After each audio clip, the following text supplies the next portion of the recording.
Grabar.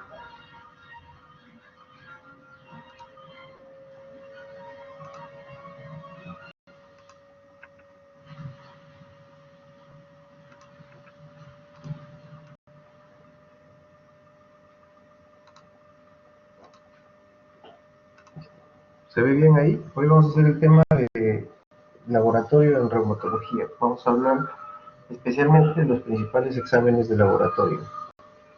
¿Se oye bien? ¿Se ve bien la presentación, no? Sí, doctor. Sí, doctor. Listo. Entonces, por favor, si tienen alguna pregunta, interrumpen nomás la exposición, no hay problema. A ver, lo que vamos a revisar hoy es simplemente un vistazo a los exámenes de laboratorio generales, hablar un poquito de los reactantes de fase aguda y un poquito más de los estudios inmunológicos, que son los más importantes, o al menos los que deben, digamos, aprender la utilidad práctica en reumatología. Bueno, como ya lo conversábamos a veces en los casos que realizamos en la mañana, lo importante siempre de abordar a un paciente es, en primer lugar, conocer su estado. Entonces, eso no nos van a decir los inmunológicos, no nos van a decir los reactantes de fase aguda, nos lo va a decir en general el estado clínico, el examen clínico y un laboratorio general. Entonces, por ejemplo, lo más básico de todo es el hemograma. Si tenemos alteraciones de las tres series, veremos, ¿no? Si, por ejemplo, hay leucopenia o leucocitosis, si hay neutrofilia, la neutrofilia suele elevarse en cuadros infecciosos, también bases activas de vasculitis y artritis, pero básicamente si hay mucha leucocitosis, lo que pensamos es que puede haber una infección, entonces hay que buscar por ese lado. La neutropenia hay que buscarla a ver si es parte del mismo cuadro clínico o es producto del tratamiento que está recibiendo, entonces hay que descartar que no sea una reacción adversa a los medicamentos. Gran parte de los medicamentos utilizados en reumatología pueden causar neutropenia, entonces siempre hay que tenerlo en cuenta como un probable efecto adverso, pero también las enfermedades mismas, al ser un trastorno inmunológico, pueden causar neutropenia. Entonces también puede ser un marcador o una forma en la que la enfermedad se está activando. Por ejemplo, si nosotros tenemos neutropenia y además esplenomegalia, lo podemos encontrar en una forma en el síndrome de Febvre, que es una forma de manifestación extraarticular de la artritis reumatoide.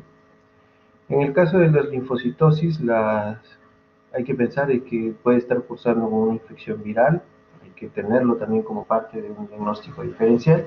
Y la linfopenia sí la describimos claramente como un marcador de que la enfermedad autoinmune, específicamente hablando de lupus, podría estar activa, ¿no? Entonces es algo que podemos seguir. Y si, bueno, con los chicos que hicimos los casos en la mañana, los casos que tuvimos de lupus, pues tenían linfopenia, los tres. Bueno, y otras alteraciones como la eosinofilia, que puede presentarse, por ejemplo, en la vasculitis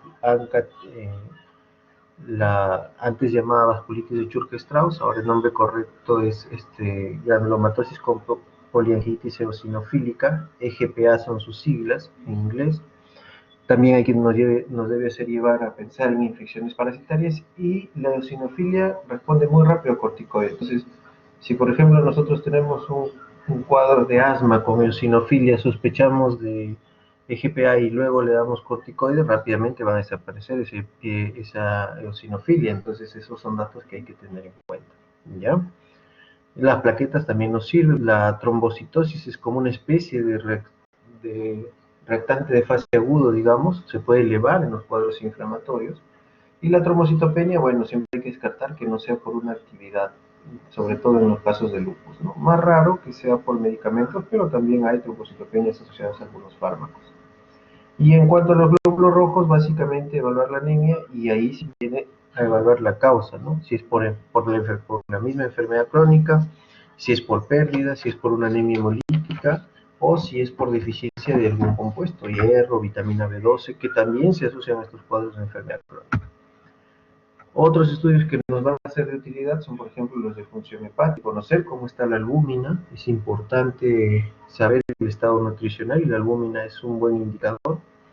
Hay que ver cómo estaba la función hepática previo al uso de los los fármacos, de los modificadores de enfermedad y que pueden también provocar reacción adversa y es una forma de hacer el control. Y otros marcadores como por ejemplo la fosfatasa alcalina, que además de ser un marcador de patología hepatobiliar nos puede de alguna u otra forma para evaluar metabolismo óseo. El examen de orina y el de función renal, que nos va a permitir monitorizar el compromiso renal y también ver el estado general del paciente para realizar intervenciones rápidas y oportunas o ver si puede ser una intervención más lenta. Otras enzimas, por ejemplo, CPK o DHL, nos pueden servir para evaluar hemólisis en el caso de DHL, o como lo vimos en uno de los casos también tempranos, CPK para evaluar, por ejemplo, miopatías inflamatorias, para ver si hay daño muscular. El ácido úrico nos sirve sobre todo cuando sospechamos de gota, en parte de los cuadros de artritis aguda o oligoartritis debería evaluarse el ácido úrico para descartar de todas maneras la gota.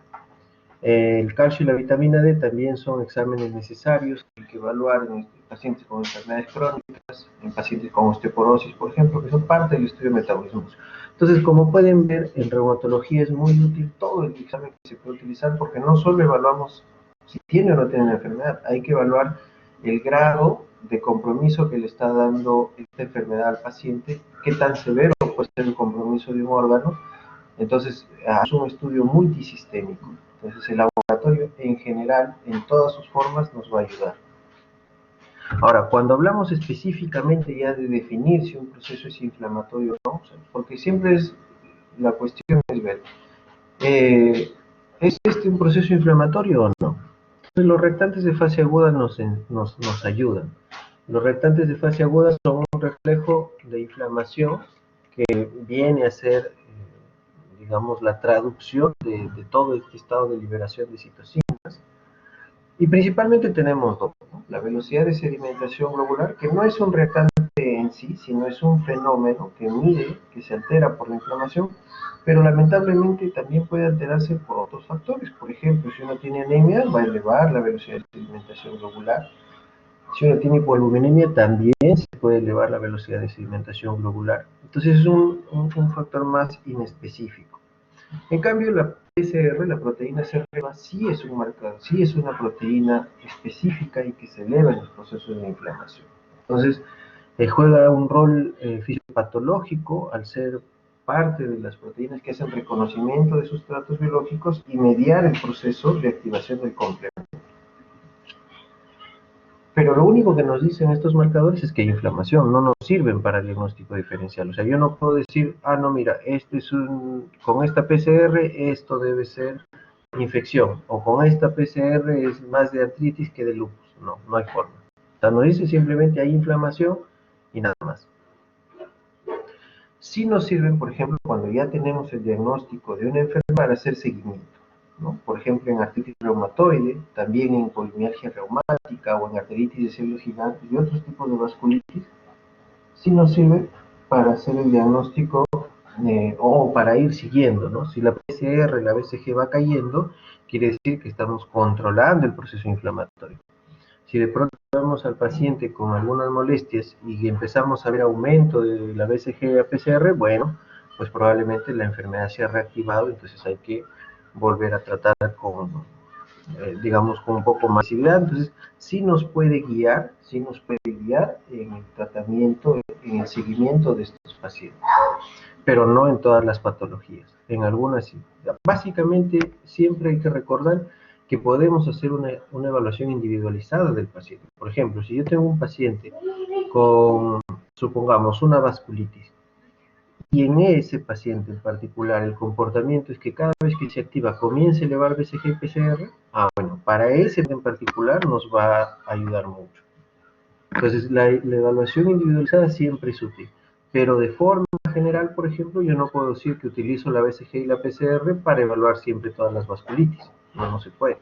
En artritis reumatoide sí la usamos casi como parte del control, pero en el caso de algunos pacientes hasta 30 y en algunas series hasta 40% pueden tener un grado de actividad que tenga reactantes de fase aguda normales. Entonces, si bien ayuda, no es definitivo.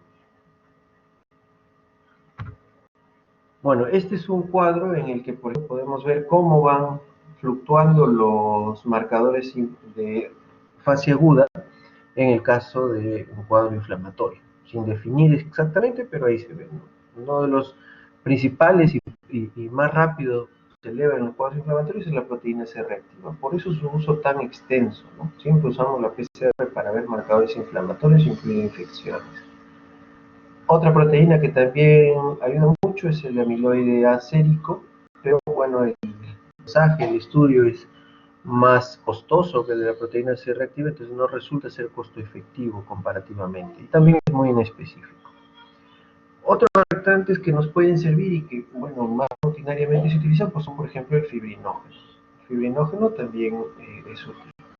El complemento también se puede elevar, pero no lo utilizamos el complemento hacia arriba, digamos, que vaya subiendo, no se utiliza para medir eso, ¿ya? Aquí es importante que en la gráfica vean, por ejemplo, que la albúmina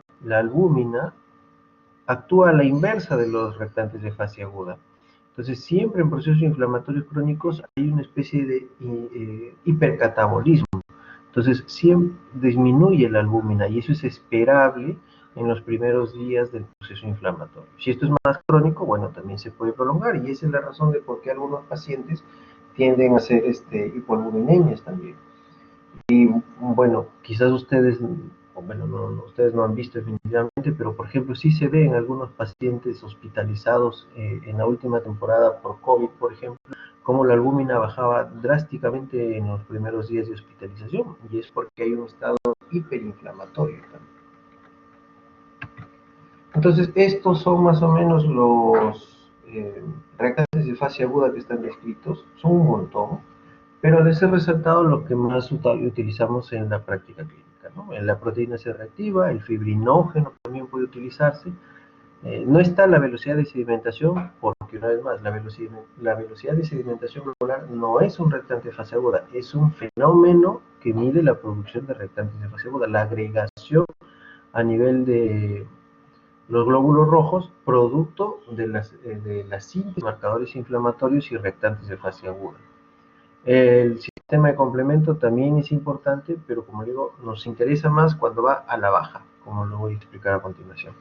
Y en las que bajan por la inflamación, es importante, por ejemplo, la albúmina, ¿no? La albúmina. Porque se hace rutinariamente, entonces no solo. Otros marcadores pueden incluso tener más sensibilidad o mayor especificidad para hablar de uno u otro problema inflamatorio, pero no se utilizan en la práctica clínica diaria. Y esto es otro dato importante. Como les decía, no se puede hacer diagnóstico diferencial con los reactantes de fase aguda. Si bien nosotros podemos tener un indicio, entonces, pero no podemos hacer un diagnóstico diferencial. Por ejemplo, en la PCR, cuando nosotros tenemos una elevación leve de 1 a 10, contando que miligramos por decilitro, el punto de corte suele ser 0.5 o 1, dependiendo del laboratorio. Pero, por ejemplo, en un infartado puede estar elevado, se puede elevar en algunas neoplasias también, en pancreatitis, por supuesto, porque son procesos inflamatorios. La mayoría de enfermedades autoinmunes la vamos a tener en este rango entre 1 y 10, y quizás más útiles en la artritis reumatoide, pero siempre este riesgo. Nosotros sí, cuando tenemos más de 10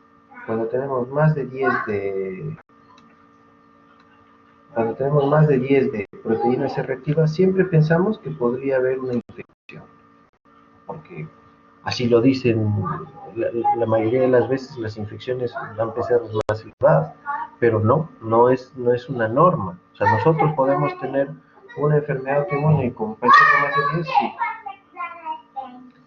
También podemos tener vasculitis, y las vasculitis sí suelen elevar un poco más la PCR que las enfermedades de tejido conectivo. Entonces, como lo ven, la proteína C reactiva y la BCG nos orientan a un proceso inflamatorio. Si son muy elevadas, nos orientan además a un proceso infeccioso, pero no nos permiten hacer un diagnóstico, no nos permiten hacer diferenciación entre estas patologías. Sí nos permite hacer seguimiento.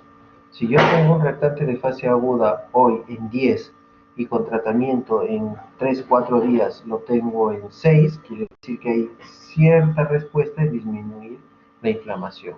Si en un mes ya tengo ese reactante de fase aguda en valores normales, bueno, es porque ha habido respuesta acá. Entonces, para seguimiento sí nos puede servir, pero como les digo, la evaluación tiene que ser bien individualizada.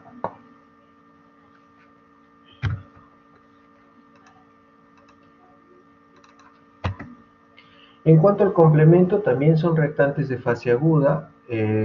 Su producción aumenta durante la inflamación. Eso es lo esperable. Eso es lo esperable para los factores del complemento. Sin embargo, lo que es más útil es evaluar el consumo de estos componentes, es decir, que vayan disminuyendo. Y esto es especialmente útil en el lupus. En el lupus nos sirve bastante el complemento como seguimiento y también como un marcador de actividad. Es un marcador de actividad. Ahora, hay otra prueba que es el CH50, que es una prueba funcional. Es una prueba funcional y evalúa toda la vía clásica del complemento, es decir, toda la vía en la que la activación es por medio de anticuerpos, ¿no? Entonces, eso nos ayuda a medir. Entonces, en el lupus, que es una enfermedad mediada por anticuerpos, el complemento adquiere mucha importancia para evaluar actividad, pero la evaluación es hacia la baja, es decir, los valores normales de C3 son alrededor de 90 a 110 y los de C4 son de 10 a 30 o 40 dependiendo del laboratorio. Entonces, cuando están por debajo de esos valores, lo que está pasando es que se está consumiendo este complemento, o está, al decir consumo, está oculto, y a veces está oculto en esos complejos inmunes que se forman en los órganos afectados por el lupus. Entonces, ahí es donde nos da utilidad, porque comienzan a bajar esos valores. Muy bien, ¿hasta aquí tienen alguna pregunta, alguna observación, algo que agregar? ¿Se ha entendido?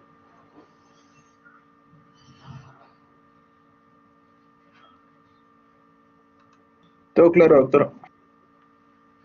¿Sí? ¿No hay ninguna pregunta? ¿Algún examen de laboratorio por el que quieran preguntar antes de que pasemos esta parte para... Doctor, disculpe, ¿cuáles son los medicamentos que podrían causar leucocitopenia? Bueno, como la leucopenia la pueden causar casi todos los medicamentos que usamos. O sea, tú vas a encontrar descripción de metrotexato, sulfasalacina, leflunomida, ciclofosfamida, bicofenolato, azatioprina, sulfasalacina también puede provocar leucopenia, quizás menos la ciclosporina, pero también ahí está descrito. La hidroxicloroquina no suele provocar leucopenia. O sea, casi los efectos en cuanto a leucopenia están descritos para todos los medicamentos. Bueno, excepto corticoides, hidroxicloroquina,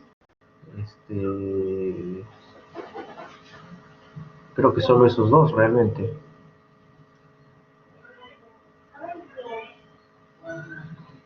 ¿Algo más? ¿Alguna otra pregunta? Doctor, disculpe, ¿podría Sí. repetir los valores normales de BCG? ¿Perdón? ¿Podría repetir los No. valores normales de BCG? El valor normal varía de acuerdo al laboratorio, pero por lo general suelen ser menos de 20 para mujeres y menos de 10 o 15 para varones. Pero varía un poco dependiendo del método que se utilice para procesar. Pero más o menos esos son los valores que se utilizan de punto de corte. Gracias, doctor. Doctor, una pregunta. En cuanto al complemento, ¿qué proteínas del complemento son las que se calculan?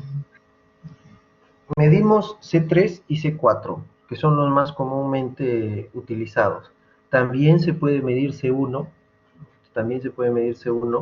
y la otra prueba es CH50, pero CH50 no es un complemento en sí, digamos una prueba funcional en la que se mide diferentes factores, o sea, toda la cascada de la activación del complemento por vía clásica, o sea, la medida por anticuerpos.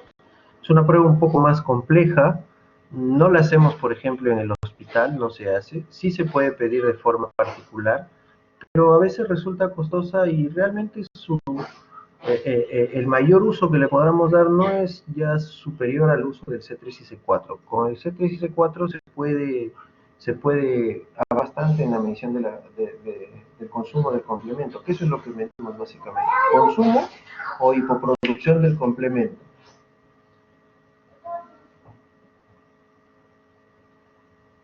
¿Alguna otra pregunta?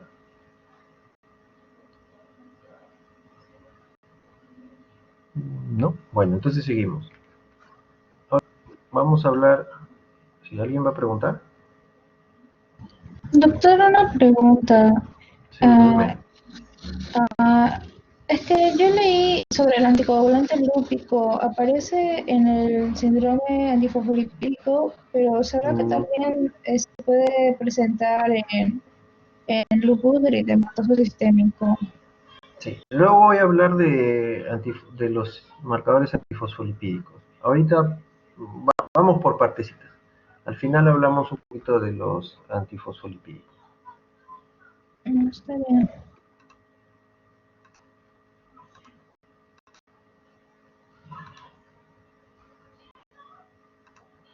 Listo, entonces vamos a hablar de los anticuerpos antinucleares. Entonces, quizás estos sean los exámenes de laboratorio más utilizados propiamente por la especialidad. O sea, que en la especialidad lo más útil son los ANA, los anticuerpos antinucleares. ¿Qué son los ANA? Los ANA son anticuerpos que se desarrollan contra antígenos que forman parte del núcleo de las células. Generalmente son dos. El DNA, o sea, entonces hay anticuerpos anti-DNA y anticuerpos antipequeñas ribonucleoproteínas, es decir, son proteínas que están en el núcleo o en los ribosomas, ¿ya? Estas pequeñas ribonucleoproteínas forman parte de las, o sea, de sus RNP, forman parte de lo que se llama espiciosoma. El espiciosoma son todo ese mecanismo encargado pues de llevar la transcripción genética desde el material genético hasta la síntesis de proteínas. Entonces ahí hay varias pequeñas antígenos proteicos que se constituyen en su sustrato para la autoinmunidad. Entonces hay múltiples. ¿Cuántos hay? Hay un montón y cada vez se descubre más. Pero eso no significa que todos tengan significancia clínica y menos que estos expliquen de dónde se origina la enfermedad. No es así. Simplemente se ve una asociación. Yo veo que tales pacientes con lupus tienen, por ejemplo, en tal frecuencia este marcador, el anti-SM, por ejemplo. En cambio, todas las otras patologías o la población normal a la que los evalúo no tienen SM. Entonces yo hablaría ahí que el anti-SMIT, o sea, el SM, es específico para lupus. Pero eso no quiere decir que todos los pacientes con lupus lo van a tener. Y eso no quiere decir que el SM es el que cause lupus, no es así. Hay algunos que tienen más asociación fisiopatológica y otros que no la tienen, pero que se describen con cierta frecuencia y con cierta especificidad. ¿Listo? Entonces, dentro de estos ANA, entonces a nosotros al medir el ANA, lo que hacemos es decir, mira, aquí hay una reacción contra algunos antígenos dentro de la célula, dentro del núcleo de la célula. Y cuando nosotros queremos saber qué antígenos son esos, esa prueba se llama estudio de antígenos nucleares extractables, o sea, el llamado perfil ENA. ¿Me entendieron la diferencia? El ANA es simplemente la presencia de anticuerpos en el núcleo de la célula, pero no sabemos qué anticuerpos son. Cuando nosotros queremos conocer con un poco más de detalle qué tipo de anticuerpos son, la prueba que se usa es el ENA. ¿Sí? Entonces, estos anticuerpos antinucleares, bueno, ya no son solo antinucleares, ¿no? O sea, inicialmente se describieron los que formaban parte del núcleo nomás, pero con el tiempo se han ido descubriendo otros que ya no solo están en el núcleo, están en el nucleolo, están en el citoplasma, pero que también pueden tener cierta correlación clínica. Entonces, el término quedó como anticuerpos antinucleares, pero evaluamos antígenos intracelulares, preferentemente nucleares, no son solo materiales citoplasmáticos, sino preferentemente nucleares. Entonces en el núcleo vamos a encontrar pues la cromatina, el material genético, y por eso es que ahí se encontrarán sobre todo, por ejemplo, el DNA de doble cadena, las proteínas histonas y los centriolos durante la fase de división celular. Hallar anticuerpos contra uno de estos componentes nos va a indicar, por ejemplo, o se va a ver ciertamente asociado con alguna u otra enfermedad. En cuanto a los nucleolares, son todas las ribonucleoproteínas que se encargan de todos los procesos de transcripción o de mediar algunos procesos de transcripción. Entonces, todo ese mecanismo se llama espliciosoma y ahí encontramos diferentes tipos de ribonucleoproteínas.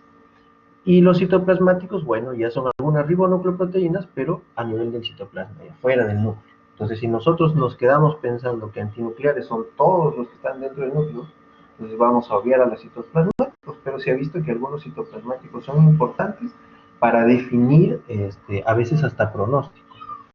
Entonces, miren, este es un cuadro que está en nuestro libro base de reumatología. Y por ejemplo vemos nucleares, cromatina, DNA, histonas, el centrómero, y cómo van asociando, esto de los patrones ya lo voy a explicar, y cómo se van asociando con diversas enfermedades, ¿no? Estas son otras pruebas de cómo se puede hacer. Y cómo se van asociando con diferentes enfermedades. Por ejemplo, estos son los nucleares. El esclerosoma, básicamente el SM, por ejemplo, el Smith o SM, las ribonucleoproteínas también, otros como el RO, el A también son parte de estas ribonucleoproteínas, el Mi2, o sea, acá les he señalado los que digamos más vemos, los más comunes, los que más comúnmente se dosan. A nivel nucleolar, por ejemplo, están las polimerasas, están las ribonucleoproteínas ribosomales, las topoisomerasas, por ejemplo. Entonces, son varias proteínas que van a ir adquiriendo importancia y para diversas patologías. Por ejemplo, aquí la topoisomerasa nos sirve más para esclerodermia o esclerosis sistémica. En cambio, la ribosomal nos sirve para lupus. Y las citoplasmáticos, por ejemplo, están las sintetasas, y hay un síndrome que se llama antisintetasa, por ejemplo, que es severo, mal pronóstico, y ahí, por ejemplo, adquieren importancia que nosotros encontráramos, por ejemplo, un FO1, ¿no? Es una forma de miopatía inflamatoria, pero con un compromiso pulmonar severo. Ese es el síndrome antisintetasa, por ejemplo. Entonces, como lo ven, y hay muchos otros factores que no vamos a referir, que no vamos de los que no se van a hablar, y probablemente incluso cuando se mencionará muy a la ligera, porque realmente no son frecuentes o no se ha demostrado una asociación clara, ¿no? Entonces, hay que recordar que el ANA es característico, pero no es exclusivo de algunas enfermedades. Es característico, por ejemplo, del lupus, de la esclerosis sistémica, de las miopatías inflamatorias, del síndrome de Sjögren, pero eso no quiere decir que todos los pacientes van a tener ANA positivo, ojo. Es característico, o sea, es un amplio porcentaje de pacientes con ANA, pero no todos. Sí es necesario el ANA, por ejemplo, para hacer un diagnóstico de enfermedad mixta del tejido conectivo. En la enfermedad mixta del tejido conectivo tenemos un cuadro clínico que coge un poquito de lupus, de esclerodermia, de artritis reumatoide, pero además tiene un anticuerpo muy específico, que es el U1-RNP, es una ribonucleoproteína. Es muy específico de esta enfermedad, entonces sirve para el diagnóstico también. Nosotros encontramos esas molestias y el anticuerpo, y eso es diagnóstico. Entonces, lo importante del ANA, y en cuanto al lupus inducido por drogas, por ejemplo, tenemos que encontrar antihistonas. Esos son los antígenos específicos y necesarios para hacer el diagnóstico. Ahora, el ANA es útil cuando se tiene sospecha clínica de la entidad. Entonces, nosotros tenemos que tener una sospecha clínica, digamos, que en nuestro cuadro clínico algo nos diga, mira, esto puede ser una enfermedad autoinmune. Entonces, ahí el ANA es importante, ahí adquiere importancia. No podemos hacer ANA para descartar una enfermedad autoinmune. O sea, yo no puedo decir, mira, este paciente tiene varias cosas, y por ahí puede que tenga algo autoinmune, hay que hacerle anticuerpos. No es así. Primero es el cuadro clínico. Primero es el cuadro clínico y luego el anticuerpo antinuclear para reforzar esa sospecha clínica. Para decir, mira, sí, estoy yendo por el buen camino, por decirlo así. ¿Por qué? Porque quiero que vean esta tabla con atención. Miren, lo que les decíamos, ¿no? ANAs en los que el diagnóstico es de mucha ayuda, por ejemplo, en lupus. ¿Por qué? Porque en series grandes, hasta el 99% de pacientes con lupus tiene ANA positivo. Yo en la mañana conversábamos un caso que tenemos de una paciente con lupus, ANA negativo. Ese caso es raro. Y hay que repetirle los anticuerpos en pocas semanas para ver si no ha sido simplemente un ocultamiento del anticuerpo producto de tanto estado inflamatorio. Puede ser también que no se han detectado los anticuerpos porque están ahí aglomerados en las zonas de inflamación. Pero puede ser un 1% y a veces hasta menos, según describen las series más grandes, pueden ser ANA negativos. La esclerosis sistémica se encuentra algún tipo de ANA hasta en 97%, quizás un poco menos en algunas series, ¿no? Ese valor sí es un poco variable. El Sjögren en polimiositis, por ejemplo, en el que el ANA nos orienta mucho, pero no nos define el diagnóstico, sí es muy variable dependiendo de la serie, ¿no? 2/3 en promedio tendrán ANA positivo, pero es muy variable. En las que sí se requiere para el diagnóstico, por ejemplo, como le dije, el lupus inducido por droga o en la enfermedad mixta del tejido conectivo, y también ahí en la hepatitis autoinmune, ¿no? La hepatitis autoinmune tiene que ser ANA positivo u otros marcadores de inmunología hepática, ya antimitocondriales, antimúsculo liso, u otros inmunológicos hepáticos, pero definirlo necesita un examen inmunológico. Entonces, ¿en qué tipo de enfermedades, por ejemplo, el ANA, si bien no nos ayuda en el diagnóstico, no nos excluye nada, sí nos ayuda a ver pronóstico, por ejemplo, en artritis idiopática juvenil? ¿Y por qué es esto? O sea, yo tengo un niño con artritis juvenil y tengo un ANA positivo, por ejemplo, esos niños tienen más riesgo de hacer compromiso ocular, uveitis. Ahí sí se ha visto esa asociación claramente. Los pacientes con artritis juvenil van a tener ANA, pero los que tengan ANA tienen más riesgo de hacer uveitis. ¿Ya? No quiere decir que los que no tengan ANA no van a hacer uveitis. Puede que sí, pero tienen menos riesgo que los que tienen ANA. Es como decir que los que tienen ANA positivo van a hacer casi todos uveitis si es que no reciben ningún tipo de tratamiento.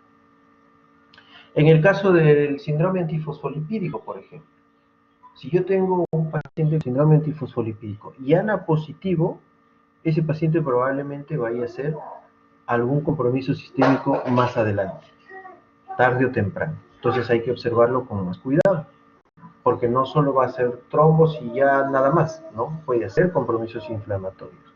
Entonces ahí siempre nos preguntamos, ¿es esto un síndrome antifosfolipídico o es un lupus que recién está empezando como síndrome antifosfolipídico? Entonces, más o menos para lo que les decía, ¿no? En la mañana al grupo con el que hice practicar. El lupus y el SAF van casi de la mano, porque uno nos tiene que hacer pensar en el otro, siempre van de la mano. El fenómeno de Raynaud también, como conversábamos, el fenómeno de Raynaud, por ejemplo, siempre debería tener una evaluación por capilaroscopía, pero no siempre la tenemos. Entonces, ¿qué hacemos? Podemos ayudarnos de un ANA. Y si el ANA nos sale positivo en el contexto de un fenómeno de Raynaud sin otras molestias, debemos vigilar porque probablemente sea en el futuro una enfermedad autoinmune. Entonces, aquí no es que el ANA nos hace el diagnóstico, no está haciendo diagnóstico de enfermedad autoinmune, porque la enfermedad autoinmune se va a diagnosticar de acuerdo al contexto clínico, pero sí nos está diciendo que hay un fenómeno autoinmune, entonces eso cambia el pronóstico de estos pacientes. ¿Y en qué otras enfermedades no es útil, pero puede estar presente? Miren, artritis reumatoide, hasta 1/3, hasta la mitad en algunas series, puede tener ANA positivo. Los pacientes con lupus discoide, como les dije, generalmente no tienen compromiso sistémico, entonces no son ANA positivo. Pero miren, en un 5 a 20% pueden tener, muy bien, pero eso no significa que va a ser una enfermedad sistémica. Entonces, ahí el ANA no es muy útil. El diagnóstico de lupus discoide es clínico y casi en el 100% de los casos va a ser una enfermedad de solo compromiso cutáneo. En el caso de fibromialgia, por ejemplo, pueden tener ANA positivo, pero no tienen significancia, simplemente se observa. Esclerosis múltiple también, enfermedades tiroideas, por ejemplo, PTIs también que pueden ser ANA positivo y sin que eso signifique que es una enfermedad multisistémica, son solo PTIs de siempre que tienen ANA positivo. O sea, en eso el ANA no tiene mayor significancia. Y miren, es importante que ustedes sepan que hay infecciones y hay neoplasias que pueden tener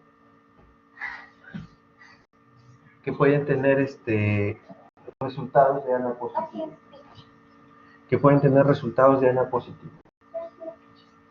Entonces, eso es importante, ¿por qué? Porque muchas veces nosotros tenemos pacientes con cuadros multisistémicos, fiebres de origen desconocido, síndromes consuntivos, síndromes hiperinflamatorios, que son por infecciones, que son por neoplasias, por ejemplo, linfomas que a veces se confunden con enfermedades autoinmunes, neoplasias hematológicas que a veces se confunden, y uno piensa que esto es autoinmune y sale un ANA positivo y decimos, ahí está, pues es un lupus, por ejemplo, y no es así.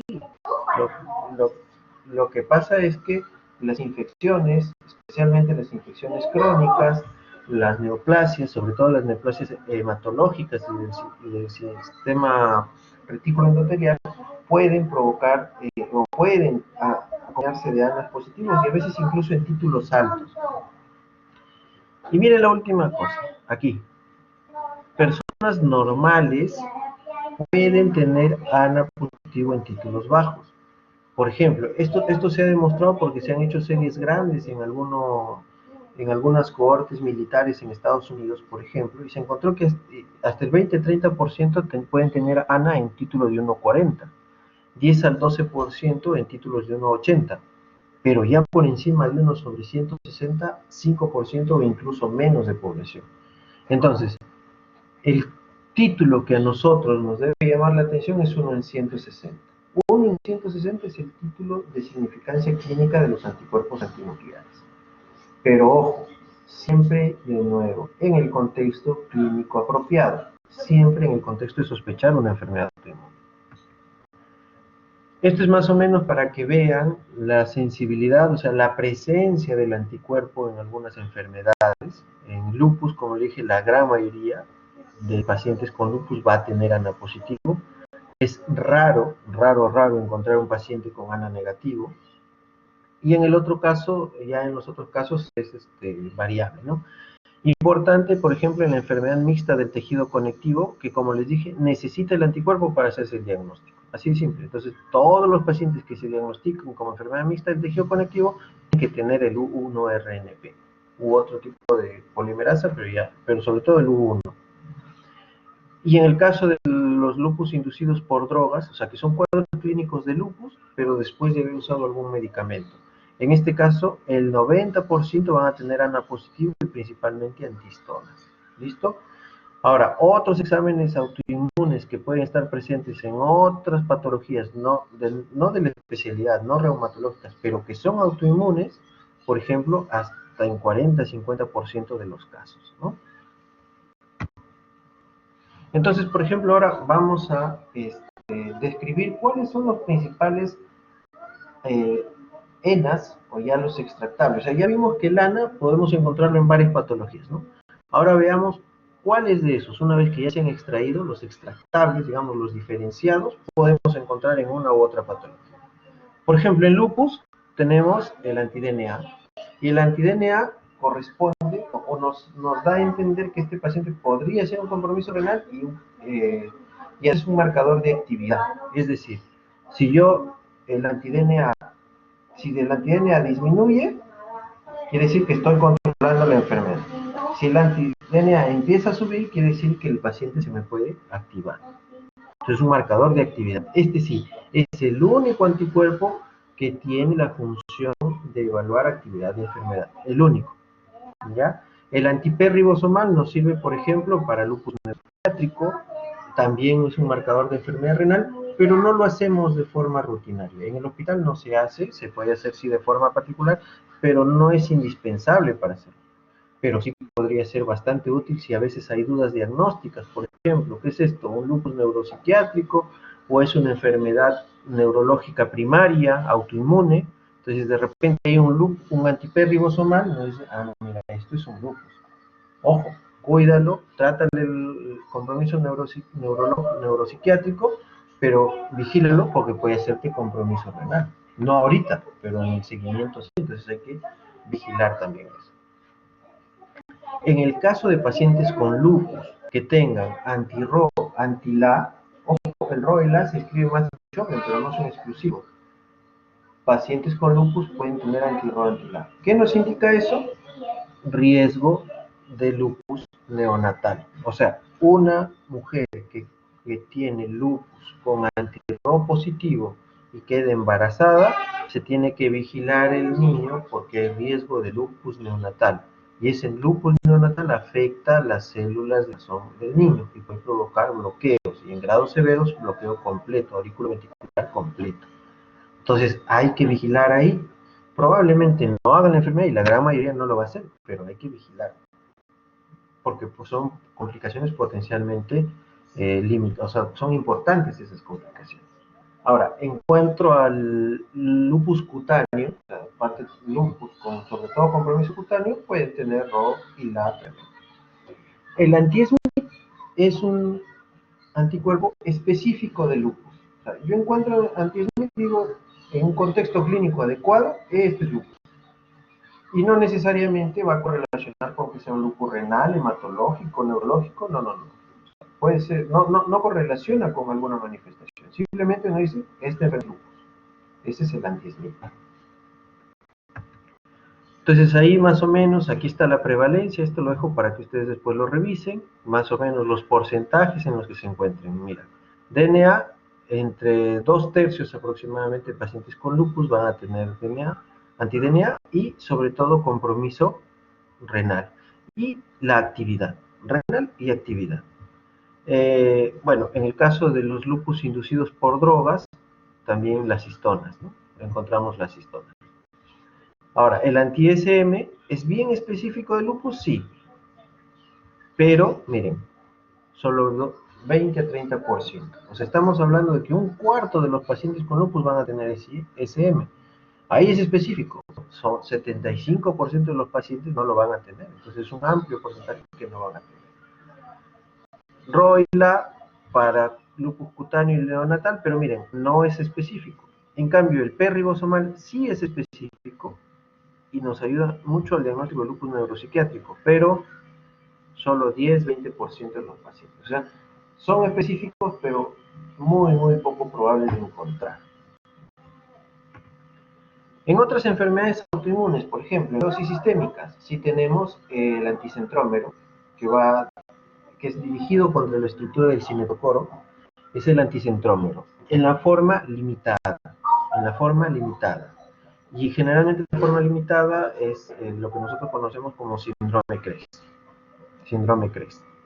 En cambio, la antitopoisomerasa 1, o también llamada anti-SCL70, y la anti-RNA polimerasa 3, ambas juntas, se correlacionan con enfermedad difusa, compromiso pulmonar, o sea, enfermedad difusa quiere decir que abarca casi todo el cuerpo, a nivel de piel, compromiso pulmonar y el riesgo de esclerosis asociada a ANM, o sea, que haya una neoplasia. Entonces, de repente, si estos pacientes hay que estar atentos si hacen manifestaciones de neoplasias, porque puede ser la esclerodermia una manifestación paraneoplásica. No es lo común, pero sí puede darse, más si es que hay títulos de estos anticuerpos altos. En cuanto a miopatías inflamatorias, digamos que los ANA no son necesarios para el diagnóstico, se pueden estudiar, sí, pero sí hay algunos que nos ayudan. Por ejemplo, si yo tengo un anti-MI2 y tiene lesiones de piel y tiene lesiones, miopatía inflamatoria, bueno, mira, esto es una dermatomiosis. Y cuando tengo, como le digo, algo de miopatía, artritis, manos de mecánico, compromiso pulmonar, miopatía inflamatoria, y además le hago yo unos anticuerpos y me sale una de estos antisintetasa, el más común es anti-CO1, bueno, este paciente tiene un síndrome antisintetasa, por ejemplo. Y eso, como les dije, es un factor de mal pronóstico. es una enfermedad bien agresiva, bien agresiva. El síndrome de Sjögren, bueno, el síndrome de Sjögren siempre buscamos el RO y el A para ayudarnos a hacer el diagnóstico de síndrome de Sjögren. Parte de los criterios incluso de clasificación para síndrome de Sjögren. Entonces aquí les dejo para que ustedes lo revisen, para que vean los porcentajes más o menos. Si se dan cuenta, son bien poco frecuentes encontrarlos. O sea, y el hecho de que yo tenga ANA no quiere decir que me tiene que salir uno de estos necesariamente. Ojo, porque si ustedes recuerdan, decía, esclerosis sistémica, el ANA puede ser positivo, el ANA puede ser positivo en alrededor del 70% de los pacientes, pero ojo, antitopoisomerasa 1, anti-RNA polimerasa me va a salir pues en el 20%. En el resto no me va a marcar este anticuerpo. Esto es para que vean el caso de Sjögren, y en caso de acá de las miopatías inflamatorias, aquí como les decía, están las diferentes sintetasas, y por ejemplo, acá tenemos el JO1, que es el más frecuente, ¿no? El más frecuente. A veces cuando nosotros sospechamos de síndrome antisintetasa y nos sale negativo y la sospecha es alta, se puede pedir un perfil extendido de antisintetasas. Claro, es bastante costoso, pero puede ser útil. El anti-Mi2 para dermatomiositis. Y por ejemplo, también de esta parte el anti-1-RNP, que nos sirve mucho para hacer el diagnóstico de enfermedad mixta del tejido conectivo. Entonces, el resultado de ANA, recuerden, es insuficiente para establecer o descartar un diagnóstico, ¿ya? Brinde para sustentarse un diagnóstico en el contexto clínico adecuado. Entonces, por enésima vez, y no me voy a cansar de repetirlo, primero la clínica y luego el ANA, porque a veces se usa en el sentido inverso y eso nos complica las cosas. Porque a veces, claro, uno dice, pero tiene ANA positivo. Mira, y la chamba del reumatólogo es ponerse a ver si de verdad es un problema inmunológico o no, y eso es bien complicado. Pero por eso le digo, en el contexto clínico adecuado, el ANA es bastante útil. Listo. ¿Hasta aquí tienen alguna pregunta, por favor?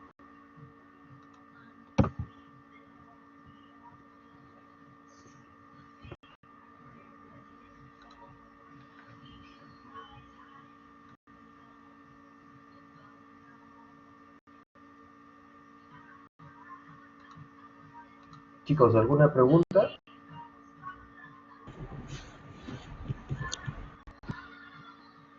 ¿Se ha comprendido bien lo que son los anticuerpos antinucleares, los extractables, los diferentes anticuerpos que hay? Sí, a ver, Renzo. Doctor, una consulta. Cuando usted explica del anti-DNA de doble cadena, ¿es normal que, por ejemplo, salgan valores, rangos en números? O sea, no necesariamente positivo o negativo, sino también un valor numérico en los resultados. Ya, eso déjame un ratito, ahorita les voy a explicar cómo se informan los anticuerpos para que ustedes vean. Te lo voy a explicar en un ratito. Doctor, gracias. Me importa que reconozcan, que hayan entendido el concepto de ANA y el concepto de ENA y cómo se aplican en la clínica. Bueno, al respecto, ¿alguien tiene alguna duda? Ahora, en cuanto a los títulos, eso, y ahorita les voy a explicar cómo se hace. Sí.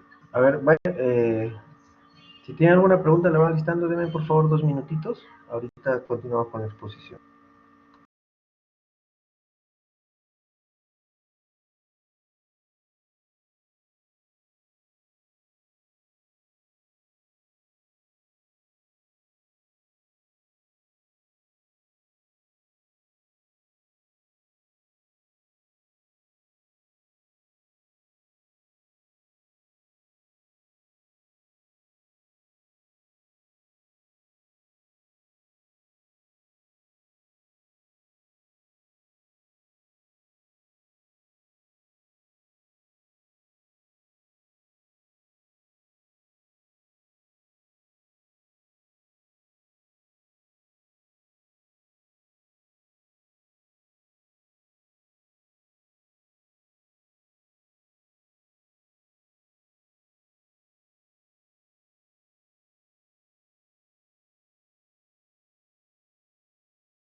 A ver, ¿alguien tiene alguna pregunta o continuamos?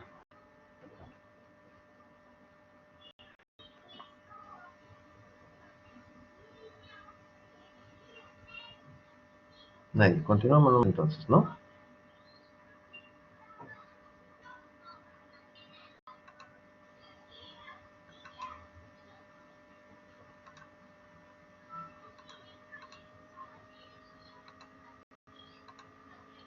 Ya, se ve la proyección, ¿no? Sí se ve, Sí, doctor. doctor. Listo. Entonces, muy bien.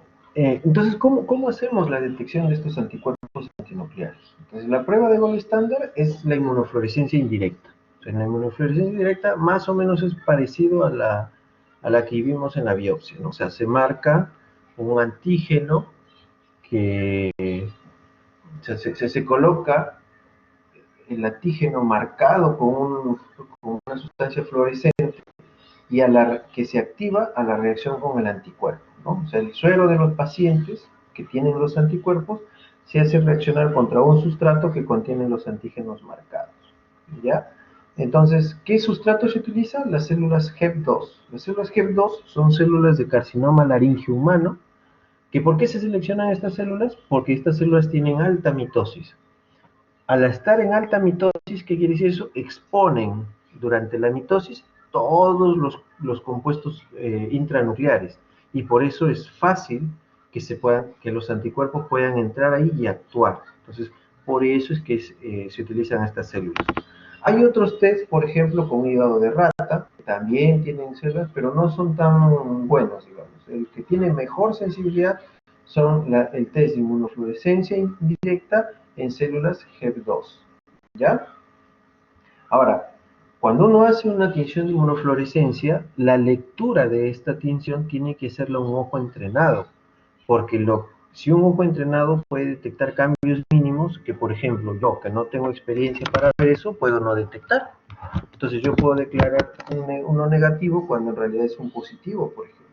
O puedo darle una dilución muy marcada cuando en realidad no tiene tanta dilución. Entonces, eso es experiencia de la interpretación. O el tipo, el patrón que también se lea puede variar según la experiencia del, de quien la interpreta. Pero en general existen rangos, o sea, no es que alguien puede poner libremente lo que le parece. O sea, hay rangos para interpretar. Entonces, en parte del reporte se hace el patrón y el título. En cuanto al patrón, en general los ANA se han descrito 4 patrones: homogéneo, periférico, moteado y nucleolar.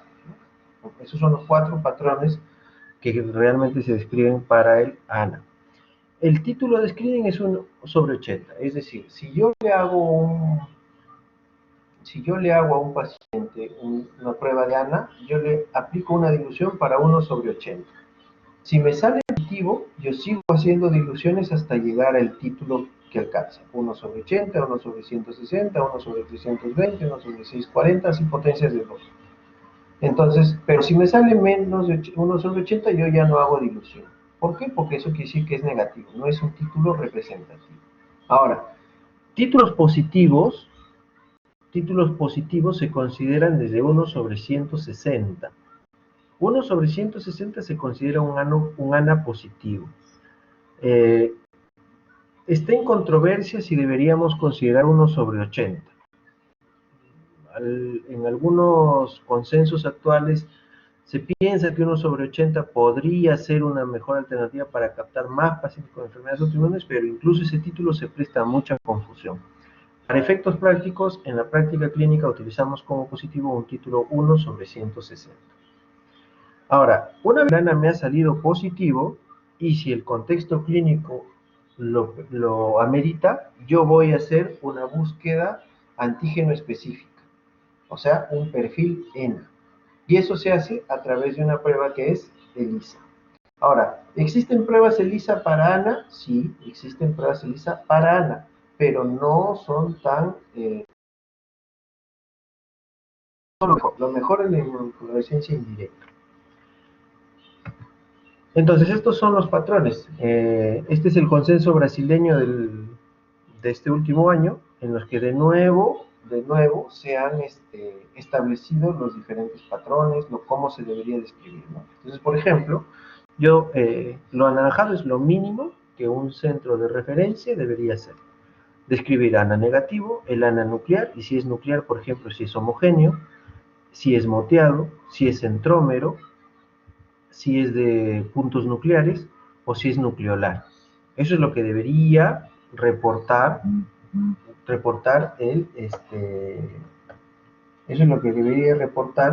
el quien lee.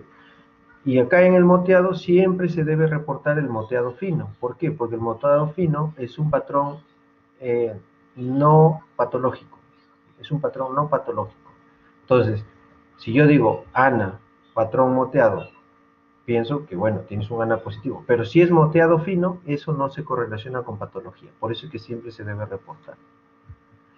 En cuanto al citoplasmático, bueno, ya ahora, como les dije, antes no se consideraba, pero ahora se empieza un poco a reportar ya los citoplasmáticos, ¿no? Fibrilares, espiculados, mitocondriales, de aparato de Golgi, anillos, por ejemplo, también. Y el patrón mitótico también, si es posible. Entonces, eso es lo que se debe reportar ahora. Esto va cambiando, esto va cambiando.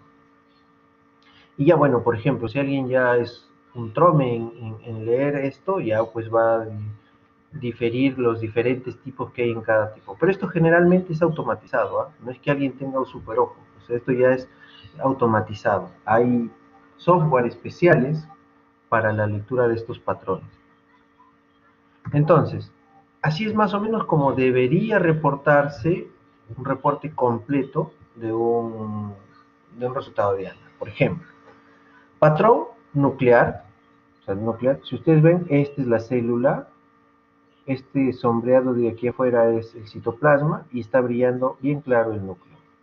Ahora, es un nuclear espiculado fino, es decir, no sé si ustedes lo vean con mucha claridad, pero por ejemplo al microscopio no se va a ver acá un sombreado parejito, sino se va a ver como un punteado en toda esta zona del núcleo. Eso es un espiculado fino. En título, 1 sobre 640, es decir, que llegó a la dilución de 1 sobre 640.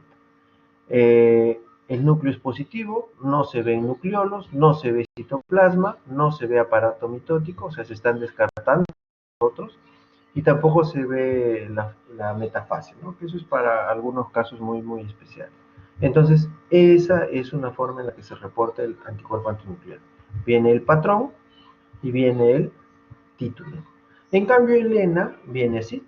El ENA es una prueba de ELISA. Y pueden tener, por ejemplo, un perfil ENA, una tira de ENA que traiga el AMA M2, el M23C, SP100.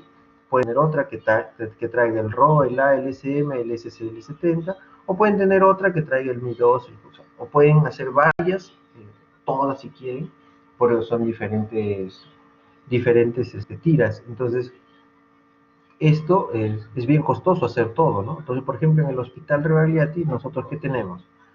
Tenemos la medición de RNP-SMIT, viene junto una tira, el SMIT separado solo, y para nosotros saber si es RNP, restamos nomás este valor menos el de acá.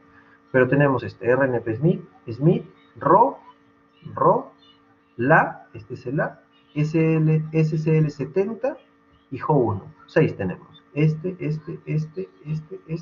y JO1. A veces el laboratorio se hace de algunas tiras, por ejemplo, en las que vienen más, y puedes dosar varios, ¿no? Y puedes dosar varios. Si te dan cuenta, aquí no está incluido el anti-DNA. Ya lo vamos a ver por qué. Entonces, miren, por ejemplo, este es el dibujito de los anticuerpos nucleares como se ve en la inmunofluorescencia. Nuclear periférico, ahí está el núcleo, y se comienza a pintar en la periferia del núcleo. Periférico. Homogéneo, todo el núcleo se ve sombreado de forma homogénea, como si le hubiesen hecho un sombreado en todo el núcleo. Moteado, porque se va dejando como parches algodonosos, no sé si ustedes lo vean con mucha claridad, moteado fino, aquí un moteado se ve un poco mejor, ¿ven? Si ustedes ven acá, no es todo homogéneo, parejito, ¿no? Y los nucleolos no se pintan, ¿no? Nucleoles no. Esta célula, por ejemplo, está en división celular, ¿no? ¿La pueden ver? Sí se ve el puntero, ¿verdad? Sí, doctor. Listo. Este está en división celular, ¿eh? Se sabe por la morfología. Este es un moteado pleomórfico, quiere decir que no se logra definir qué forma tiene en la parte moteada, no es moteado grueso, no es moteado fino, a veces se agregan de formas diferentes. Este es de puntos aislados, ¿no? Un puntito, también puede correlacionar con otro. Ahora, hasta aquí lo importante es que ustedes sepan que no necesariamente, yo tengo, por ejemplo, este patrón y a ese me sale este ENA. No, no es así. O sea, el patrón es una cosa y el ENA es otra cosa distinta. Entonces, por ejemplo, el centromérico, ahí están, se marca toda la parte de división celular y acá están los centriolos. Este es el nuclear moteado fino denso, ¿ven? Si ustedes ven la célula, la ven como puntitos, pero parejitos en todo. Ya, este es un patrón normal. O sea, este es un patrón, es ANA positivo, pero este patrón no ha demostrado hasta ahora correlacionar con alguna patología. Este es un nucleolar, ¿ven? O sea, este es la célula, el núcleo, y acá están solo los nucleolos se pintan. Solo los nucleolos. Un nucleolar moteado, bueno, es un nucleolar. Y esto ya es fuera, ¿ven? Este es el núcleo, pero se pinta fuera del núcleo. Es citoplasmático. Este es filamentar, este es segmentario, este es moteado polar en los polos de división celular. Por ejemplo, esta es una célula en división, se da hacia la zona polar. Y este es puntos aislados, pero no nuclear, sino citoplasmático. El núcleo no está tomado, no está inmunofluorescente. Moteado fino denso citoplasmático, y esta es la del aparato mitótico, ¿eh? Centriolo también ahí y en el aparato. O sea, este ANA solo se encuentra en células en división, ¿eh? Este es otro en división celular. Muy bien, entonces, como les dije, esto se hace diagnóstico por inmunofluorescencia. Entonces yo agarro la inmunofluorescencia y veo, tengo mi dilución 1/80 al microscopio. Sí lo veo, muy bien. Lo veo bien, que pinta bastante, que brilla bastante, muy bien. Le hago una dilución 1/160. Pinta bastante, una dilusión sobre 320. Sigo viendo el microscopio, sigue siendo fuerte, sigo haciendo diluciones. Así hasta que la dilución se vaya atenuando. De repente llego hasta 1/5120 y recién ya se atenuó la inmunofluorescencia. O de repente ya salió negativa, entonces cojo 1/2560, que es la última dilución que pude leer con claridad. Listo, en el caso del anti-DNA, entonces, y los extractables se miden con el ELISA, ¿ya? Con las tiras de ELISA. En cambio del anti-DNA, el anti-DNA, para verlo con mayor claridad, nosotros tenemos también un ensayo de inmunofluorescencia indirecta. Hay dos pruebas. El radioinmunoensayo, FAR, que es el gold estándar, pero es una prueba muy compleja. No se logra hacer, no tiene mucho costo-efectividad en la realización cuando se aplica gran cantidad de muestras, es más engorroso. Entonces, se utiliza también la inmunofluorescencia indirecta. Así como para los ANA nosotros utilizábamos las células HEP2, que son de carcinoma laringio humano, no se olviden, acá en la inmunofluorescencia indirecta nosotros utilizamos un flagelado, que es la Critidia lucidae. Este flagelado tiene la característica de que en su... Aquí está, tiene esta estructura que se llama cinetoplasto, el cinetoplasto, que tiene material genético muy parecido al del núcleo y que reacciona muy bien con la inmunofluorescencia. Entonces, usamos esa prueba, la inmunofluorescencia indirecta con critidia. Entonces, y es positivo cuando se pinta. Por ejemplo, acá es positivo. Acá es positivo, se pinta. ¿Y cómo se expresa el título de inmunofluorescencia indirecta? Se expresa en títulos, no es en rango, no es que de 0 a 100, no. Se expresa en títulos. 1/10 es positivo, 1/10. Y se pueden seguir haciendo diluciones, 10, 20, 40, 80 y así sucesivamente. ¿Ya? Pero 1/10 es el punto de corte inicial. No lo puse acá pero es el punto de corte inicial para anti-DNA, porque menos de 1 sobre 10 es negativo. Entonces basta con que sea un poquito positivo y ya es positivo. No debería salir el anti-DNA. ¿Listo? Pero también se puede utilizar ELISA. ELISA, y eso es quizás comercialmente la prueba que más se utiliza, ¿no? Y ahí, por ejemplo, pueden encontrar, ahí sí ya viene en un rango de 0 a 100, por ejemplo, en ROE, en el laboratorio ROE, si no me equivoco, es de 0 a 100 el rango. Pero puede variar, por ejemplo, en uno de los casos que conversábamos en la mañana, ponían el rango de referencia de 0 a 150. Entonces, eso ya varía de acuerdo al laboratorio, de acuerdo a la prueba específica de ELISA que se esté utilizando, ¿ya? Pero ojo, entonces si es de 0 a 100 y me sale por ahí 80, no es negativo. Tiene que ser más de 100, más del rango que ponen ahí. Y a títulos más altos, o sea, y a valor más alto, por ejemplo, si el corte es en 100 y yo tengo en 150, eso debería correlacionar con una inmunofluorescencia con títulos más altos, 1 sobre 80, 1 sobre 160.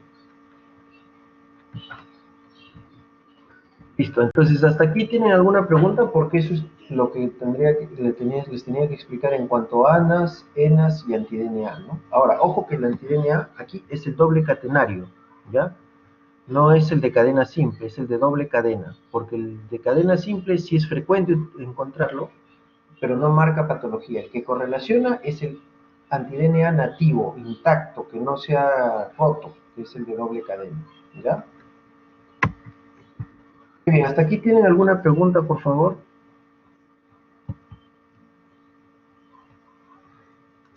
Yo tengo una pregunta. Sí. En el caso del ANA moteado, ¿no? Que es un patrón del ANA, si es que tuviera un resultado de 1 sobre 320, ¿qué podría significar eso? Que es ANA positivo. ANA positivo. Es ANA positivo. O sea, el nuclear... tú te refieres específicamente al que hablé del moteado fino denso. Sí, y los valores, pues, ¿no? 1 sobre 320. Mira, 1 sobre 320 es mayor que 1 sobre 160. Es decir, la dilución es así. Es como decir 1 en 80. O sea, yo utilizo una dilución de 1 en 80 de la base que utilizo para diluir, ¿ya? Ese es 1 sobre 80. 1 sobre 160 quiere decir que yo estoy utilizando 1 de mi sustrato sobre 160 de la base. ¿Qué quiere decir eso? Que si me pinta, estoy utilizando una dilución mucho mayor y a pesar de eso está pintando. Eso quiere decir que 1 sobre 320 es un título más alto que 1 sobre 160 y es más alto que 1 sobre 80. Entonces, el punto de corte para significancia clínica es 1 sobre 160. Si yo encuentro 1 sobre 160 o títulos más altos, es positivo. O sea homogéneo, moteado, porque generalmente se reporta así. Yo les hacía la salvedad del moteado fino denso porque es un patrón muy específico, pero también es bien complejo que te lo reporten. Y cuando te lo reportan, tú realmente tienes que ver, ¿es realmente patológico o no? Entonces ahí viene la correlación con la clínica. La clínica manda. Claro, doctor. Y en el caso del anti-DNA, para que sea patológico, positivo, es mayor a 100, ¿verdad? ¿O me equivoco? Cuando utilizas ELISA, cuando utilizas inmunofluorescencia, es 1 sobre 10. Es que depende de la técnica. O sea, la ELISA es una técnica, las diluciones para inmunofluorescencia indirecta son otro tipo de técnica. Es distinto. Claro, en el caso que sea mayor de 800 o mayor de 700, 500, eso sería positivo para anti-DNA, ¿verdad? Basta con que sea 110, porque el punto de corte es 100.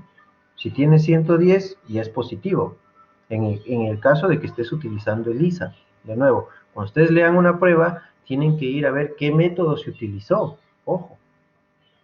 Porque eso es lo que les va a marcar cuál es el punto de corte. Ahora, de repente tú tienes un laboratorio y en tu laboratorio X la prueba de anti-DNA, el corte es de 0 a 100. De repente yo tengo mi laboratorio, el laboratorio H, y el punto de corte es de 0 a 200. Entonces, en mi ELISA, en mi prueba ELISA, si sale 180 es negativo. Pero en tu prueba ELISA, si sale 180 es positivo. Por eso digo, la interpretación de las pruebas depende de eso, de la técnica, del tipo de prueba y del laboratorio. Por eso es que el laboratorio te tiene que dar el resultado con los rangos referenciales. Tú no puedes decir, mira, decir, no, tiene que venir el laboratorio y decirte ahí abajo, rango referencial. Está bien, doctor, gracias. Muy bien. ¿Alguna otra pregunta? ¿Alguien tiene otra pregunta?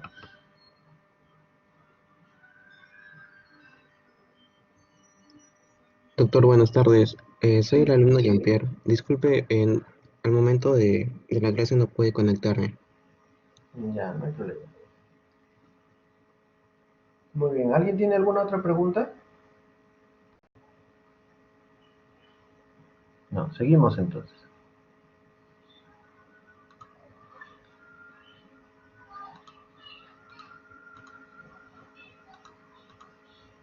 Listo, entonces ahora vamos a ver ya la aplicación de otros exámenes inmunológicos, que son el factor reumatoide y el anti-CCP, que van de la manito. Entonces, el factor reumatoide, como ya lo estuvimos revisando en los seminarios, es un anticuerpo es un autoanticuerpo que va a reconocer la fracción constante de la inmunoglobulina G, ¿no?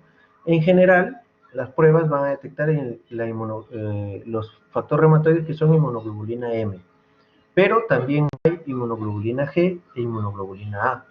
Entonces, si nosotros hacemos una prueba, por ejemplo, que solo detecta los M, pues detectaremos, no sé, pues no sé exactamente el porcentaje, pero supongamos el 80%. Entonces, hay un 20% que son G y A que se nos están escapando. El momento en el que se haga una prueba que detecta todos los anticuerpos que se unen a la fracción constante de inmunoglobulina G, pues diremos que la sensibilidad o la capacidad de detección del factor reumatoide ha aumentado. Pero por ahora, la mayoría de pruebas detectan los que son inmunoglobulina M. Es importante que sepan que con la edad algunos anticuerpos pueden salir, algunas pruebas pueden salir positivas y no significar patología. En el caso del factor reumatoide de adultos mayores, del 5 al 6% pueden tener valores de factor reumatoide en rangos positivos, pero no deberían ser muy elevados. Por ejemplo, en el laboratorio del Rebagliati nosotros tenemos el punto de corte en 14. De 0 a 14 es el valor normal del factor reumatoide.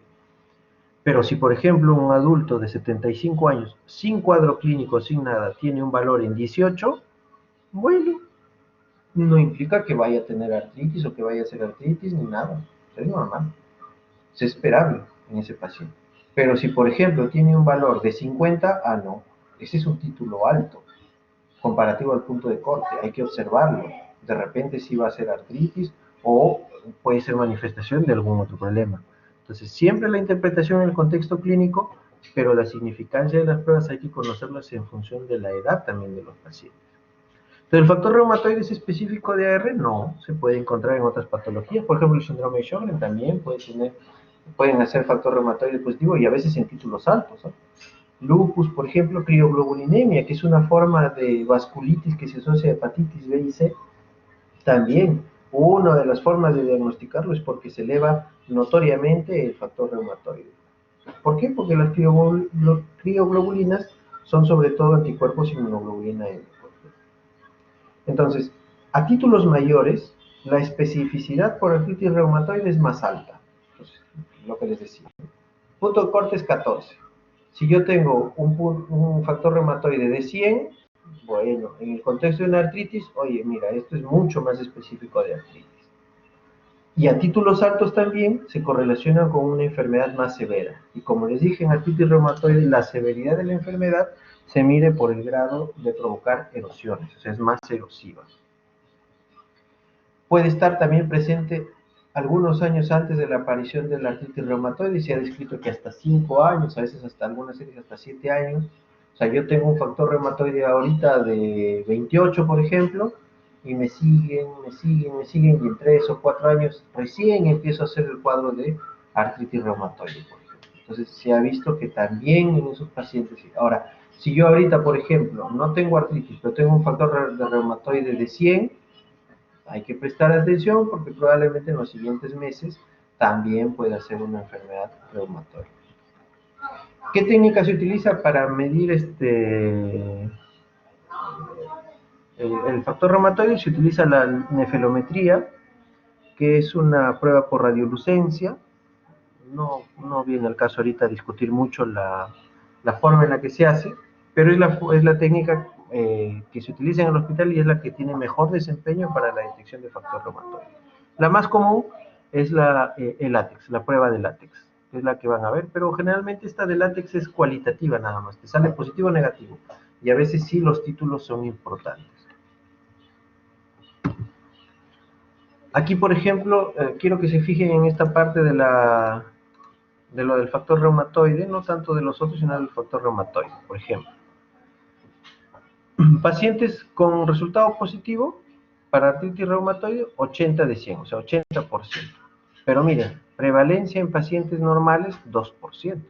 O sea, hasta un 2% de la población podría tener factor reumatoide positivo. Entonces, hay que tener en cuenta estos datos. También pueden ser hallados los inmunológicos en personas normales. ¿Ya? Entonces, de nuevo, correlato clínico. Lo más importante es el correlato clínico. Ahora, el anti-CCP ha venido a mejorar un poquito la sensibilidad que tenía el factor reumatoide. También la especificidad, pero sobre todo un poquito la sensibilidad, ¿no es cierto? Entonces, los anti-CCP son anticuerpos que se dirigen ante proteínas que han sufrido el proceso de citrulinización. Y esto es importante porque son fisiopatológicos, es decir, los anti-CCP explican la fisiopatología de la artritis reumatoide. Tiene alta especificidad y sensibilidad en artritis reumatoide, también es predictor para el desarrollo de artritis reumatoide. Se dice que el 90% de pacientes que son anti-CCP positivo tienen posibilidad de desarrollar artritis en 3 años. ¿Cómo lo saben? Porque han agarrado a un grupo poblacional, le han hecho anti-CCP y aquellos que no tenían enfermedad lo han seguido por un periodo de varios años. Y hasta el 90% hizo artritis reumatoide en los siguientes 3 años a la detección del anti-CCP. Y algunas series describen que hay pacientes que tienen anti-CCP positivo incluso 7 hasta 10 años antes de desarrollar la enfermedad. Es decir, que el anti-CCP es a veces una condición importante para desarrollar artritis reumatoide, pero no es suficiente. Necesita algún cambio más para que se desarrolle la artritis reumatoide. Al igual que el factor reumatoide, se asocia a enfermedad más severa, al desarrollo de erosiones, y también se asocia al compromiso pulmonar en artritis reumatoide y enfermedad cardiovascular. Y quizás esto tenga que ver a que sobre todo la citrulinización, como les he comentado antes, sucede sobre todo en el pulmón. Entonces, más o menos este diagrama es para explicar la utilidad práctica de los anticuerpos antipéptido cítrico citrulinado, por ejemplo. Predicen severidad de la enfermedad, miden la acción de las PAT, que son las convertidoras de peptidilarginina a citrulina, miden también el acúmulo de proteínas citrulinadas y el riesgo de desarrollar acúmulos en los tejidos. Por eso es que tiene que ver, por ejemplo, el título de anti-CCP con el desarrollo de nódulos reumatoides, con el compromiso pulmonar. Las PAT son las enzimas que se encargan de autocitrulinar proteínas.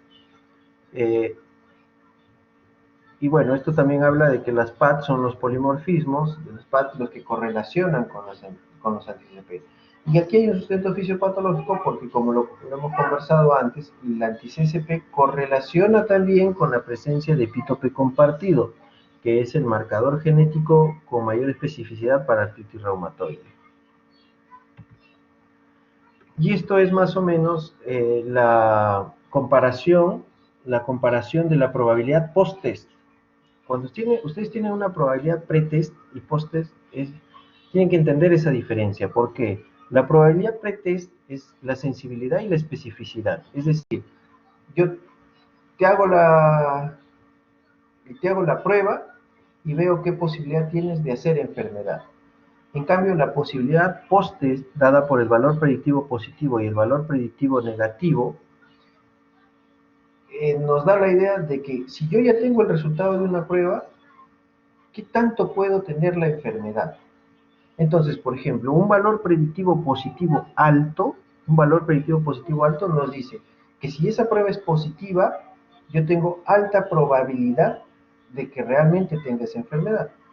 Y un valor predictivo negativo alto también nos da la idea de que si yo tengo esa enfermedad, perdón, de que si mi resultado es negativo, yo no tenga la enfermedad. O sea, me sirve para descartarlo. Y los anti-CCP de segunda y de tercera generación, ojo, de segunda y de tercera generación, quiere decir esos CCP2 y CCP3, vienen a mejorar mucho esa posibilidad de predecir casos positivos a comparación del factor reumatoide, ¿no? Esto tiene correlación también, pues, como digo, con una mejoría en la sensibilidad y también, sobre todo, en la especificidad, ¿no?, que se ve, porque este es más o menos el promedio que se sale de distintas series, ¿no? La especificidad de los anti-CCP para artritis reumatoide es más del 90%, mientras que las del factor reumatoide es más o menos el 70%. Entonces, eso ha venido a ayudarnos al anti-CCP. Entonces, si yo tengo un factor reumatoide positivo, ¿tengo que hacerle anti-CCP? No, no tengo que hacerle anti-CCP. Pero si yo tengo un cuadro que sospecho que es artritis, porque clínicamente me parece una artritis reumatoide, y tengo un factor reumatoide negativo, entonces sí debo hacer un anti-CCP para conocer el estado serológico de esta paciente. Porque acuérdense que nosotros hablamos de artritis reumatoide cero positiva y cero negativa. Y la cero positividad no es solo el factor reumatoide, también son los anti-CCP. Entonces hay un grupo de pacientes que son seronegativos para factor reumatoide, pero seropositivos para anti-CCP. Y en esos pueden tener incluso títulos altos y ser un factor de riesgo, de severidad, de erosiones, ¿no? Listo. ¿Hasta aquí alguna pregunta de factor reumatoide anti-CCP?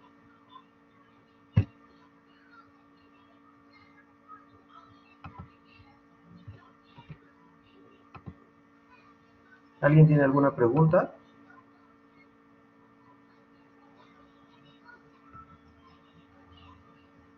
¿No? Entonces continúo ya. Vamos a hablar ya con los últimos dos grupos de anticuerpos para ya terminar. Uno son los ANCA. Los ANCA son anticuerpos anticitoplasma de neutrófilo y generalmente correlacionan con vasculitis de tipo necrotizantes. Ahí es su utilidad. En vasculitis de vasos pequeños, generalmente necrotizantes, que son tres. La granulomatosis con poliangiitis, la poliangitis microscópica y la granulomatosis con poliangiitis eosinofílica.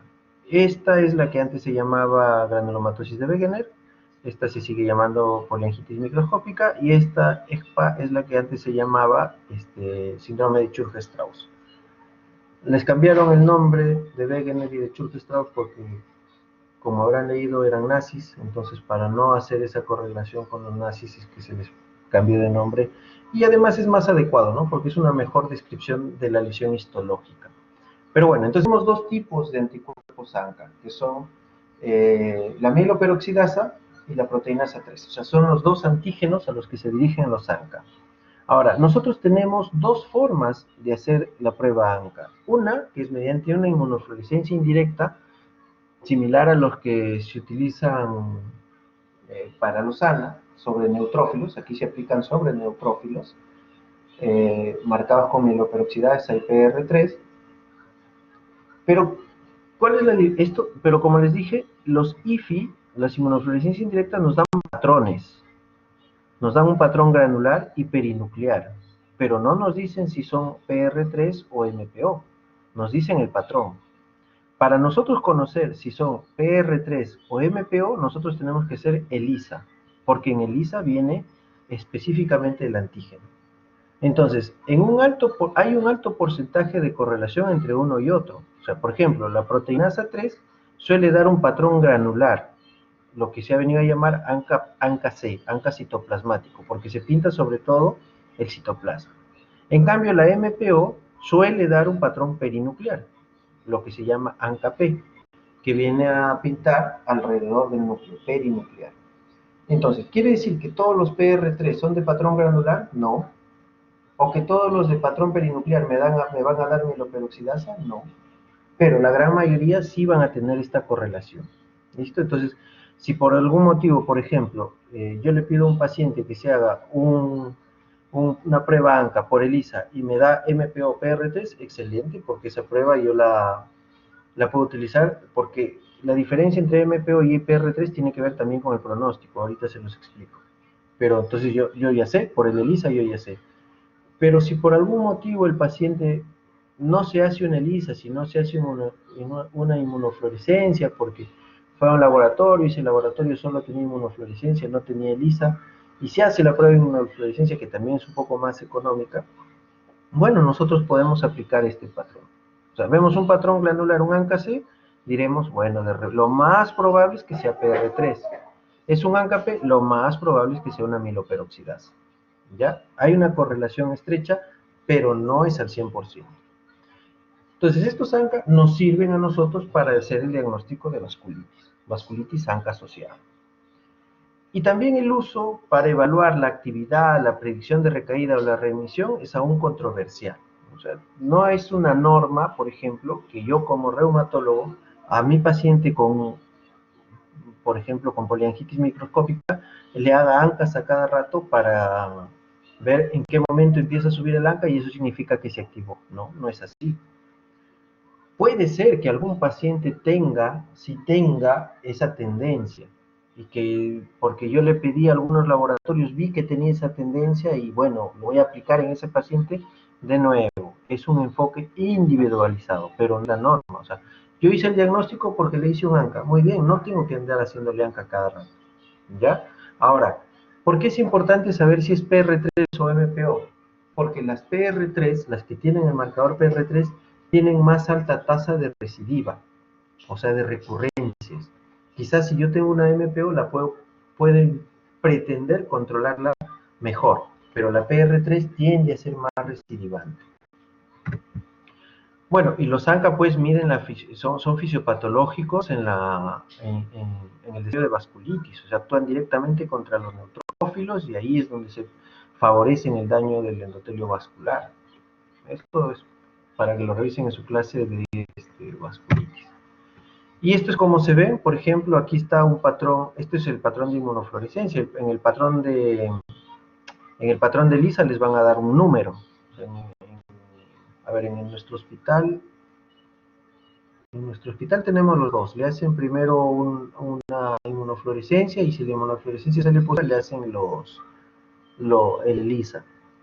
No recuerdo el punto de corte, me parece que es 40. Me parece que es 40 el punto de corte para los ANCA. Pero es esto, ¿no? Esta es la idea. Acá está, por ejemplo, un ANCA patrón C citoplasmático, porque lo que se está pintando es el citoplasma, ¿no? Los núcleos están, si ustedes lo pueden ver, están como que negritos, o sea, no se pintan. Y este es un neutrófilo con ANCA P. Digamos, acá le he puesto otra imagen del ANCA P, se ve más claro, como solo rodea al núcleo, por ejemplo, solo rodea al núcleo, no toma el citoplasma, ¿no? No toma el citoplasma. Aquí sí toma el citoplasma y los núcleos están libres, los núcleos no se pintan. ¿Listo? Y finalmente los anticuerpos antifosfolipídicos. Los anticuerpos antifosfolipídicos son tres: anticoagulante lúpico, anticardiolipinas y anti-beta 2 glicoproteínas. ¿Listo? Entonces, el anticoagulante, para el diagnóstico necesitamos un anticoagulante lúpico positivo o anticardiolipinas y beta 2 glicoproteínas elevadas, pero en títulos moderados altos. O sea, títulos bajos de anticardiolipina o beta 2 glicoproteína no se consideran positivos para SAP. No necesariamente. Ahí viene la discusión. ¿Deben considerarse o no? Por ahora no. Por ahora solo títulos moderados y altos de anticardiolipinas y anti-beta 2 glicoproteínas. Ahora, en anticardiolipinas tenemos IgM, IgG, y para beta 2 glicoproteína igual, G o M.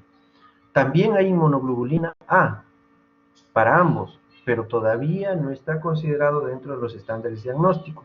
Pero se cree que mejoraría la sensibilidad porque hay algunos pacientes que tienen anticardiolipinas con inmunoglobulina A predominante, no tanto la M o la G. Ahora, el anticoagulante lúpico por sí mismo no es un anticuerpo, ¿ya? El anticoagulante lúpico no es un anticuerpo. El anticoagulante lúpico es un fenómeno. O sea, mide de presencia de anticuerpos antifosfolipídicos, o sea, la interferencia en la cadena con los antifosfolipídicos, el inhibidor del fosfolipídico. Eso es lo que mide el anticoagulante lúpico, es un fenómeno. Pero sí el resultado es el más específico, pero el menos sensible para predecir trombosis. Correlaciona mejor con los eventos clínicos, como en el caso que les mencionaba en la mañana, un paciente tenía anticoagulante lúpico y había hecho una trombosis pulmonar. Entonces, esa correlación con ese anticoagulante lúpico le da mucha más especificidad para nosotros decir que es un síndrome antifosfolipídico. En ese caso, asociado a todo el cuadro de lupus que tenía el paciente.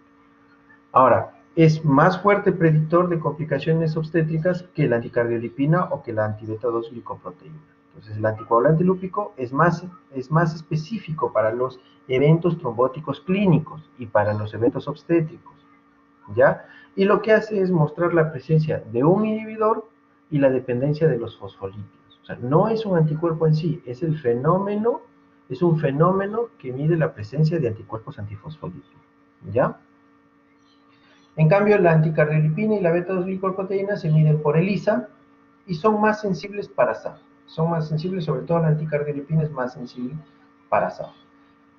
¿A qué nos referimos con anticuerpos antifosfolipídicos? A este proceso, miren. Este es la membrana endotelial, aquí está el receptor endotelial y aquí está la beta-2 glicoproteína. Entonces la beta-2 glicoproteína está circulando, detecta esto y se une. Y esta beta-2 glicoproteína es muy afín a los anticuerpos antifosfolípidos. Entonces, el anticoagulante lúpico en sí, lo que mide es la presencia de estos anticoagulantes, perdón, de estos anticuerpos, pero no mide qué anticuerpo es, no lo mide. En cambio, la anticardiolipina sí mide. ¿Qué tipo de anticuerpo? El que se dirige contra la cardiolipina. Y la cardiolipina es una forma de fosfolípido. ¿Qué otro fosfolípido tenemos? La fosfatidilcerina, el fosfatidilinositol. ¿Y hay anticuerpos antifosfatidilinositol, antifosfatidilcerina? Sí, también. ¿Se dosan? Sí, también se dosan. Y son parte de los esquemas de estudio para el síndrome antifosfolipídico cero negativo. Cero negativo porque no están todavía en los consensos para el diagnóstico de SAF. Pero hay pacientes que hacen un cuadro típico de SAF, todo clarito, pero no nos salen los anticuerpos. Entonces, es que simplemente, por ejemplo, la anticardiolipina va a ir contra la cardiolipina, pero de repente en ese paciente sí tiene anticuerpos antifosfatidilinositol, y eso no lo va a detectar la anticardiolipina ni la anti-beta-2 glicoproteína, ¿ya? Entonces, esas son las pruebas que usamos para el diagnóstico de síndrome antifosfolípico. Muy bien, chicos, ¿tienen alguna pregunta? ¿Algo que no les haya quedado claro?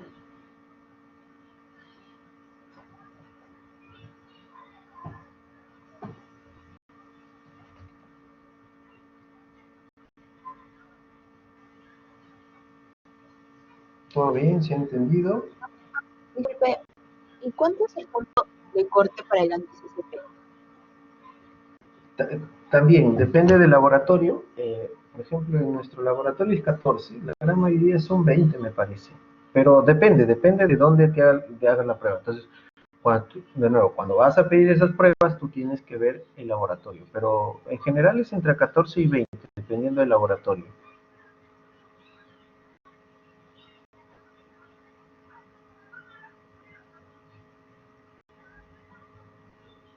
Sí, Renzo. Sí, doctor, una consulta. Entonces,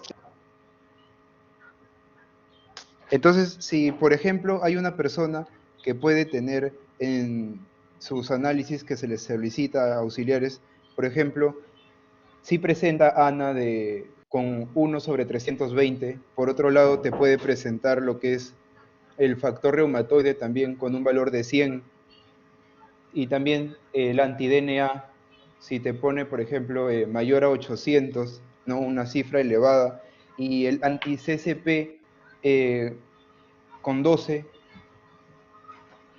¿se podría poner algún diagnóstico o es porque, por ejemplo, por el factor reumatoide, pero sería artritis reumatoide, pero con el anti-CCP que está bajo sería ya una menos posibilidad? ¿O cómo sería en ese caso? Ya, y yo ahí te pregunto, ¿qué tiene tu paciente? ¿Qué molestias tiene? Porque, como le he dicho, primero es el contexto clínico, ¿me entiendes?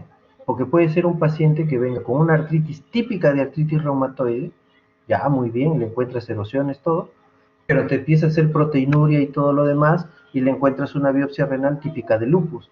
Y entonces, ¿qué tiene? Una sobreposición de artritis con lupus. Puede tener los dos, pero eso no te va a decir el examen de Ana o eso te va a orientar mucho y te va a decir, mira, sí, tienes razón, tienes los dos, pero primero es la molestia clínica que te trae el paciente, primero es la evaluación clínica del paciente. Si yo tengo un paciente con poliartritis simétrica de 8 semanas de evolución, que me parece que tiene artritis reumatoide, pero me sale un factor reumatoide dudoso, me sale un ANA alto, me sale un anti-DNA un poquito elevado, eso me orienta más a que sea lupus. ¿Qué voy a hacer yo? Le voy a hacer una placa de manos. ¿Y qué voy a ver en la placa de manos? Que no tenga erosiones. Porque si tiene erosiones, uy, ya me descajó todo mi diagnóstico. ¿Me entiendes? O sea, es la correlación clínica que tú tengas con los exámenes que estás pidiendo. Primero es la clínica.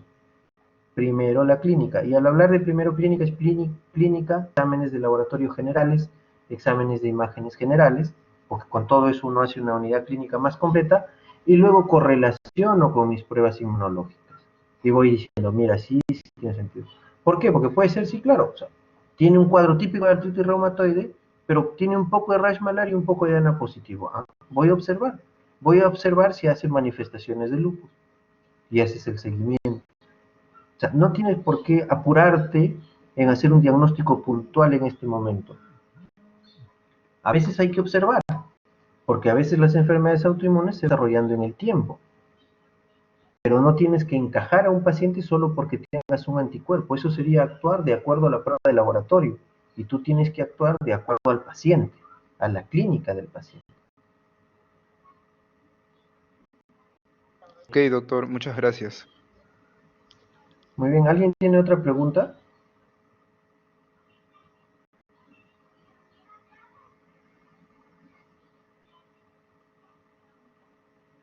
Bueno, chicos, entonces si no hay más preguntas, espero que hayan entendido la clase de hoy y ya nos vemos entonces el día, cuando me toca, el lunes, ¿no?